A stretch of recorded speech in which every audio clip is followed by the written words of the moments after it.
Oui, mémoire, alors ça c'est très particulier parce que toute une tendance philosophique vise à nous dire qu'il ne faut peut-être pas rappeler à satiété les grands désordres, les grands conflits, qu'à un moment donné il faut tourner la page.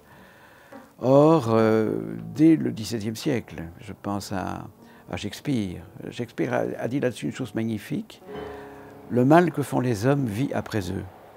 Bon, il y a une autre traduction qui est « le mal que font les hommes leur survit ». Je préfère la traduction « vie après eux » parce que c'est un peu comme si le mal avait une existence autonome, grouillante, poisseuse, dont il n'est pas possible de faire la lessive en quelque sorte, mais qu'il faut incessamment rappeler pour éviter qu'il se reproduise.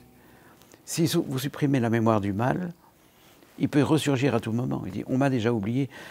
Hitler disait, lorsque certains nazis lui faisaient la remarque que la Shoah, que l'accomplissement de la destruction des Juifs d'Europe risquait d'être très autoproclamé et que le monde entier serait bientôt mis au courant, il a répondu avec cette délicatesse pleine de nuances que vous apprécierez et savourez comme moi, qui parle encore du génocide des Arméniens. Donc la mémoire est essentielle. La mémoire est une arme en soi, et si on la supprime, on est déjà perdu. On parle du reste d'un devoir de mémoire, parfois à satiété, un peu ad nauseam, je dirais. On ferait beaucoup mieux de parler d'un droit à la mémoire, parce que ce qu'on cherche à supprimer avant les peuples, c'est leur mémoire. Les Arméniens sont en grande partie morts parce qu'on voulait faire mourir leur mémoire même.